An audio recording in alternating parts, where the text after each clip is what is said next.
Hey, everybody. This is Jordan McConnell with the Crohn's Veteran Podcast. Thank you for joining us. I am joined by my amazing co-hosts, Renika Wood and CJ Cabrera. How you guys doing today?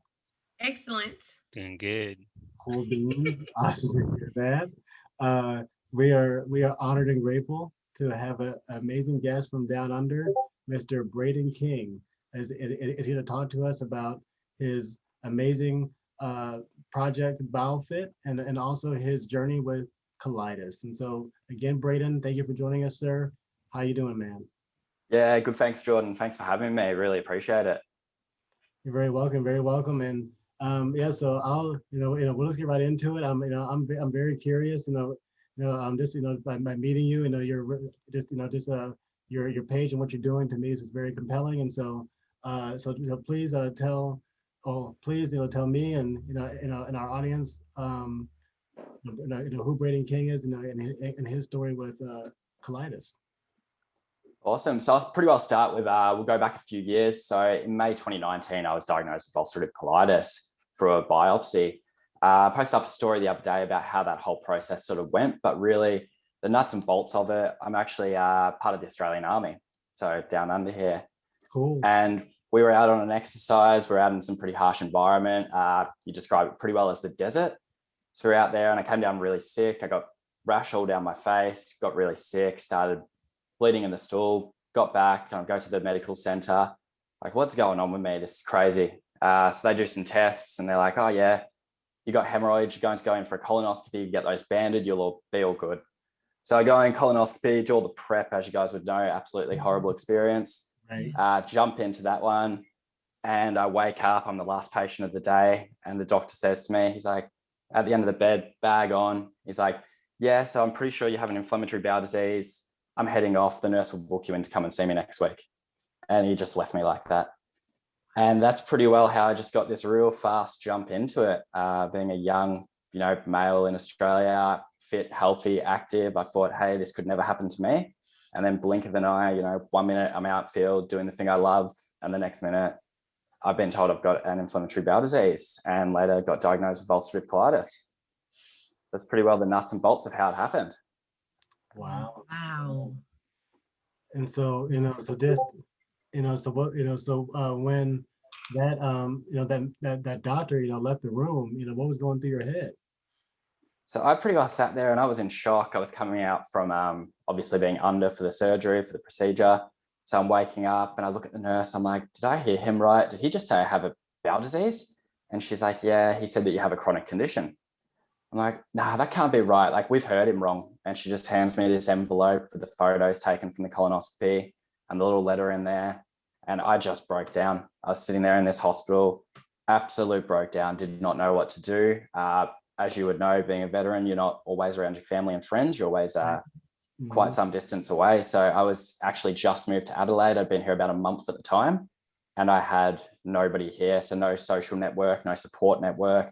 I just sat there, absolutely bawled my eyes out and yeah, sucked it up after that and just got to it. That sounds pretty normal. Yeah. And so, I mean, that's, there's, yeah, I mean, I think, yeah, that's a, there's so many folks out there that, feel like it's not okay to share that. And and we're all human, like, this is, again, this kind of information brought onto you is a lot, so, Yeah. and so, it's totally normal to process that.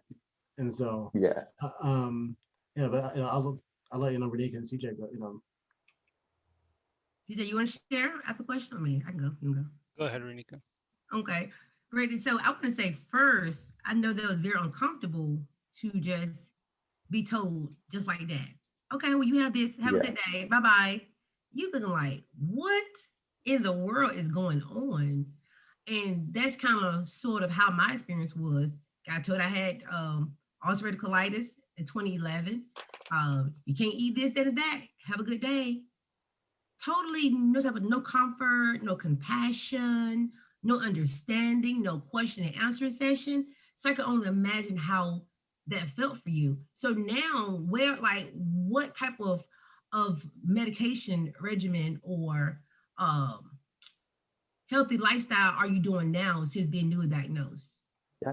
So I went through the whole suppository phase at the start. So I was on a pentasa suppository and a steroid suppository to try and really kick it in the butt. Mhm. It was ebbing and flowing, worked a little bit, didn't work other times. I was having massive amounts of flare-ups, and then we finally got it under control. So got it under control, and I'm like, I can't keep doing this. I can't keep taking a suppository. It's driving me mad. It's uncomfortable. It was impacting on relationships in my life. It was quite difficult. So I spoke to the doctor, and we got on a oral medication, Okay. and I tried that for a little bit. The side effects were just horrendous for me. So we tried another oral medication, same thing, side effects were no good again. So I actually went out and I did my own research, and I said, do I need to be on a medication to support this? If I can influence my body through fitness, health, eating the right thing, natural products, natural sources, what can I actually do? So I did a little bit of research, and we got this wonderful thing down here called emu oil. And there's actually a lot of studies starting to come out in the IBD community for the universities, where they're studying the effects of emu oil on rodents to check out if that actually lowers the inflammatory response in rodents with IBD. And they're having a lot of positive results with that. So I thought I'd try that. So I jumped on the emu oil, and I've been on that for 9 months now with no other medication. Every now and then I'll have a flare up. I'll take a suppository for about a month, and then I'll just go back to the emu oil and continue with that. So I really just take it as it goes, just monitor my fitness, my health, and my food. And as long as I do those things, it seems to work well for me. Oh, that's awesome. I never heard of that before. I'm interested in learning more about that. I know I take biologics. I take an injection once a month called Stellara. 90 milligrams goes into my belly around my umbilical entrance, which is my navel. And that pretty much has me in remission, along with I did have ostomy surgery 2019. So, but I didn't have the opportunity to have a lot of the other medications. I went straight from diagnoses to one oral medication, then to biologics. So I'm glad you have found a path that worked for you, and I'm praying that everything continue to work for you in that way. But I'm interested in learning about that about that medication you shared, though. Thank you. Yeah, so the emu oil is great down here. So it was used for a long time in our Indigenous communities. They've used it for many, many, many years, emu oils. And so there's been a whole lot of, as you know, Indigenous communities obviously have their own stories and their own research without being research in their communities. And it's good that we've actually looked at that, taken that, and we're trying it a little bit. So it's really good down here to be going through that process, and the fact that somebody's actually studying that and looking into it. And they're not at human trials yet. They're only just starting to get there on this emu oil, because the dosage is going to be very different compared to the rodents. But from people I speak to and people with similar stories to me, they're having a lot of success as well, which is really good. It's interesting. It's interesting, Braeden. Like, I've there's a lot of like craft shows and like craft fairs and stuff, where I live and everything. And so I went, and my wife and I have been to several of them, and I've seen like a stand that's like this sells like all emu oil and stuff like that before. And actually like, so I didn't know people took it. I didn't know people like took it, like as far as like an inflammatory, like anti-inflammatory, but I bought it for like an anti-itch cream or something like that, something normal. And then like, yeah, but that's interesting. I'm like very curious too now, about that. So thank you for sharing that. I appreciate it. Yeah, 100%. And where I find all my research, if anybody's interested, I jump straight on Google Scholar. I type in IBD and then whatever I'm looking for. And generally a heap of research studies will come up. So that's a great way to find it if anybody is looking to do their own research. Cool. Yeah. And look, and you are the one that's taking it. So you can do a review on it one day on your page, or if you haven't already you can do like a lot of just conversations about it per your own personal experience. I didn't even know rodents even had inflammatory bowel disease. That's something new for me. I learned today. Like, didn't know that. Thank you for sharing that information. But awesome, that is very awesome that you're taking a holistic approach to your lifestyle, along with developing a healthier eating to help with your inflammation and other challenges. So kudos to you for that. Thank you. Thank you. Welcome. Yeah. Yeah. Question. I just want to say that I feel like our stories were kind of similar for our diagnosis. Like for me, my doctor told me that I had it. He handed me the paper, and that was it. I went home with it. he wrote on there, he's like, you could also look on www.colitis or Crohn's and Colitis Foundation.com. And, you know, I went on the website, you know, it's just pictures of people, you know, being happy and stuff like that. I didn't find no use in that. It kind of like made me more depressed. I'm just like, what am I doing? And like something I talked to Jordan and Renika about was having an IBD rep at like every hospital or at least every VA hospital, because when I was diagnosed, I was so lost. I would have loved to have at least like one person, or you know, the doctor give that person my number so that person can contact me, you know, so to build that instant connection with somebody, because Yeah, I would you love don't to too. you have nobody that knows what you're going through. You don't know what you're going through, but with an IBD rep at the hospital, they can, you know, set you straight. Mm-hmm. I agree with that. 100%. And it's quite scary that out of all of us, we all have very similar stories of our diagnosis and how it was a very, very miserable experience, and that there really wasn't that support. There wasn't the information then. There wasn't all these things that there really should have been. And it's actually quite scary. And you're right, there should be IBD reps. There should be people out there helping people who are newly diagnosed, because as you would know, when you get it, you've got no idea what's going on. You're like, is my life going to change? Is it not? What's going to be different? And just absolutely no idea. Especially being like veterans, like from having that lifestyle change. Like for me, I went from, you know, being super active to now, like I used to be like 160. Now I'm around like 125, around there, and I'm barely exercising. The fatigue is like working me. I'm on my like third biologic, and it's a rough journey for myself. Like it's a mental battle. It's an everyday thing, but you know, having this community, this IBD community I'm a part of on Facebook and on Instagram, it's pretty much everything for me. Yeah, 100%. And it's good to have that community there to support you, especially as you go through those things. Definitely. I'm just so excited that I was doing some research recently, and I was like, where did the word? Because back it up, I have Crohn's now. So 2015, now I have Crohn's from 2015 to now. I was like, where did this come from? So I learned that it was I think a doctor, a gastroenterologist, I could be wrong, I think I read it correctly, that developed or discussed this is like I think in the 19s, in the 70s. So we're not that long, we're not like, this is kind of like new. It's not like something been out for years, which it probably was, but I don't think it never was a name attached to it. And I think now a lot of younger individuals, we're more open to sharing. We're more confident. We're doing more connection. Social media has made everyone so accessible, and we're putting the word out there. So it's like every day I'm meeting somebody new that has a form of inflammatory bowel disease, whether it be ulcerative colitis, whether it be Crohn's, whether it be whatever. So I'm glad the community is supportive, as CJ has said, and that we are there to assist, because the doctors, they know the medical side of it, but unless they are also a patient themselves, out there to understand the psychological and physiological aspect of what we go through as patients outside of just having a diagnosis, if that makes sense. So that's pretty much what I have on that part. That's where I'm at with that. Yeah, that's it. And the communities out there are great, you know, with the whole Instagram, Facebook, everything else there is. It's actually such a good opportunity for people to connect with other people, to share their stories, to seek information. It's this great way that we can pass around information quickly that we previously couldn't have done. If you look 10, 15 years ago, it wouldn't have happened. They would have been in the dark with a little print off PDF from the doctor, and that's it. So that's scary. Think about it. That's scary to think about. I'm sorry. Go ahead, Jordan. Yeah. So a couple of questions. One is, and what do you do, you know, today to keep a positive mindset?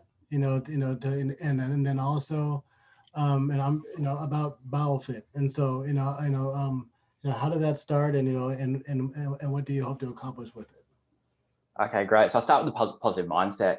So what I try and do is I try and do something every day for me. And for me, that's training in one way or another. I absolutely love the gym, love training.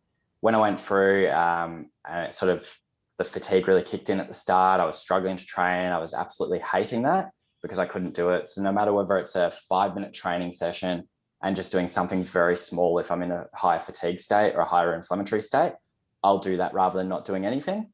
So that's really the big thing for me. And by doing that, it helps my mental well-being, my mental health, and it really just keeps me, with really good clarity of mind and able to continue through. So that's what I do to keep my headspace right as I continue to go through this and everything else. Awesome. Yeah, and then and then BowelFit. Yeah, so so I mean that's kind of what struck me. I was like, that's a really cool concept and stuff. And so so like what do what do you hope to accomplish with that? What are your plans for it? That kind of thing. I'm curious. So BowelFit I've been thinking about BowelFit for probably 12 months now. As I've been going through my own journey, I've been looking and I've been like, what sort of exercise can I do? What can't I do? I've been looking at the research and there really hasn't been much there, and only very, very small amounts of research into fitness and inflammatory bowel disease. So my idea of BowelFit is to increase over time and help people purely with inflammatory bowel disease to regain their fitness, to feel better about themselves, and really just to work on their body so that they're finding themselves in a happy place. Because as you know, when something goes wrong with your body, it can be a very miserable experience. So to have people feel better inside their own skin, to look a bit better, to feel a bit better, it's going to be huge for them. So that's my whole idea, to provide the information there for those who want to take that information and use that in whatever way they want to. Awesome. And for those who want a little bit more help, then that's what BowelFit's there to do, really, just to help those individuals. Online programming, coaching, and motivation for those individuals to make sure that they stick to the process and continue through. Cool. Oh, definitely wish you success. On that. Definitely. I'm just curious, Braeden, because once again, we discussed before about us being in different locations. What does your healthcare system look like where you're located? And I'm gonna tell you what I asked in a moment. But I'm just interested in seeing what do you guys your healthcare system what does it look like where you are? Right. So we've got a system called Medicare over here. And basically you pay Medicare threshold each year with tax, which is, I can't tell you the exact percentage, it's pretty low. And by doing that, you get a little green card, which means that you can go to any bulk billing clinics. So you don't have to pay to go there. So you just swipe your card and you don't have to pay for your medical treatment at those places. So by doing that, you can go to these places, get that free treatment. If you want to see a certain doctor, he might charge a little bit more. They will cover part of that fee and you'll have to cover the rest of it. And when it comes to medication, we have something called the Pharmaceutical Benefits Scheme. Pharmaceutical Benefits Scheme is to help people afford medication that they need. So they select a whole heap of medications on a list and the government subsidizes the cost of the medication. So instead of paying $150 for a month of tablets, you might pay $30 for a month of tablets. So they're the two things that we have here that really make it a lot easier for people to seek treatment. As well as that, a lot of people choose to have private health, so private health insurance, so that they can see the doctors, physicians, and anybody else who they want to see, so that they have that choice. That is awesome. And I ask because we meet a lot of people from places and we be hearing about a lot of people have different type of medical providers. Some have free medical care, some have no medical care. And where I live, it's sad. We have, what's the word I'm looking for? The most scariest healthcare system, I think. If you don't have the money for your healthcare, then you're not being seen. And a lot of people who can afford to get their yearly physical or your medications prescribed to you, they just don't go without. And it causes a lot of barriers with persons that have different diseases. We do have Medicare over here and Medicaid, but only certain persons over a certain age can get Medicare. I think I'm gonna say above 50, I guess, something like that. And Medicaid can give to most time children that have parents who can have some challenges and whatnot. But other than that, we don't really have a good supporting disabled folks. Disabled folks, are included in that too. But but it's definitely not all of society. Definitely, it's not. I had to get a CT scan done about 3 weeks ago, and my bill was Yeah. almost $12,000. And she was like, well, you have a balance of 3,000. I was like, 3,000 today? That was like, yeah. I said, ma'am, listen, I use good old $20 bill and keep moving because who can afford to pay $3,000 for the CT? Then I got to pay for the medication they gave me in the CT, the medication I had to drink. So that makes me have a bill right now. And then guess what? The sicker I become or a person become, their bills will accrue. So I wish we had something more supportive where we are to help those that like us and everybody else that have chronic illnesses that is not going to go away because it's very scary when you don't have proper insurance to take care of yourself. That's a stressor within itself. Worry about your stress of your insurance and whatnot. So I'm glad you have a positive support system where you are. Yeah, and I can just imagine it would add to the stress of it when you're already in this state, like especially those discovering and being diagnosed with it, to then have to think, what is this going to cost me? Yes. I can't even imagine how that goes. That must be very it's- difficult for them.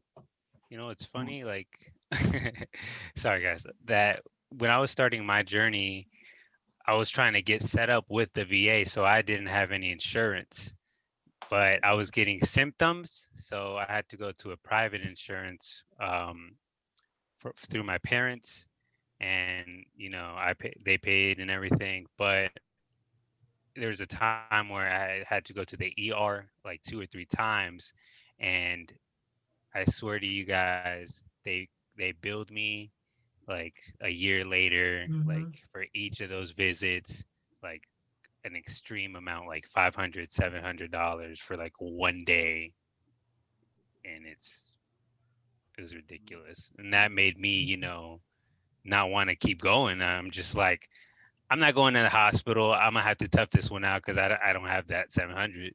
Yeah. And that's a scary reality for some people. It is.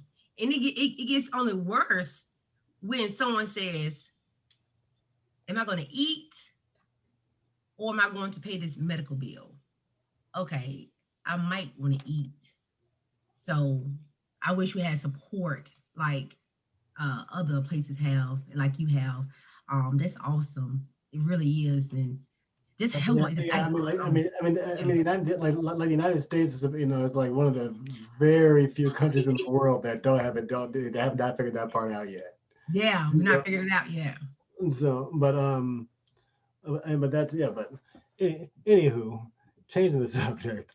So besides being, BowelFit Braeden, what else do you like to do in your free time, man? So aside from that, I really love wine, right? Which, as you know, sometimes doesn't quite work well with the old IBD, but I love getting out. We've got some nice wine regions around, so going out, tasting wines, trying wines. That's probably one big thing I love that I don't get to do enough of anymore with all the dietary changes I've had to make over time. And aside from that, Australians love the beach. I'm sure you've heard that. Right. So we spend a lot of time down the beach over here. Surf so in the surf, surf definitely. So we're in the surf, running along the beach. Always in the water. Awesome. So that's awesome. Very good. Awesome. It's awesome. Well, I think we're gonna wrap things up here a little bit, but I'm really curious. And also, for anybody else that's listening, how can people get in contact with you to be a client of yours or to find out more information from you?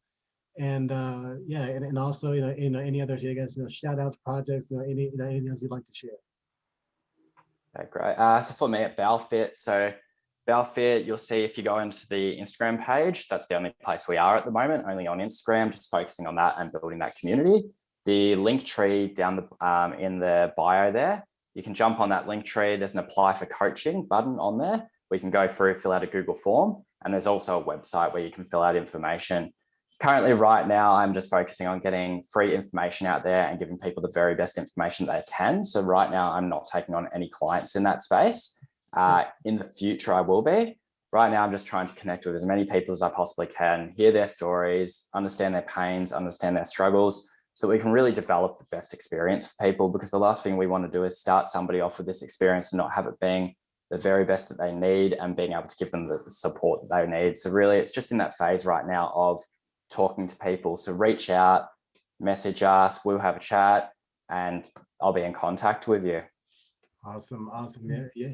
You heard it from the man. Reach out to Braeden today at BowelFit. He will hook you up with great information. So, so again, I'm Jordan, and if you guys that are listening to us found value in this show, please like and subscribe to us. We would greatly appreciate it. You can check us out at www.crohnsveteran.com. You can support our brand on our Teespring store. We have Crohn's and colitis gear on there. You can check out this podcast. It's on all podcast platforms, on Apple, on Google, Spotify, Anchor, all that good stuff. You can support our YouTube channel, all that kind of stuff. So again, we appreciate the love, we appreciate the support, and we definitely appreciate Braeden's time today. Yeah. Thank you. Thank you very much. Thank And you. thanks so much for having me. Thank you great. for coming. It's been You're nice to meet you. You too. Thanks very much, guys. Thanks, Steve.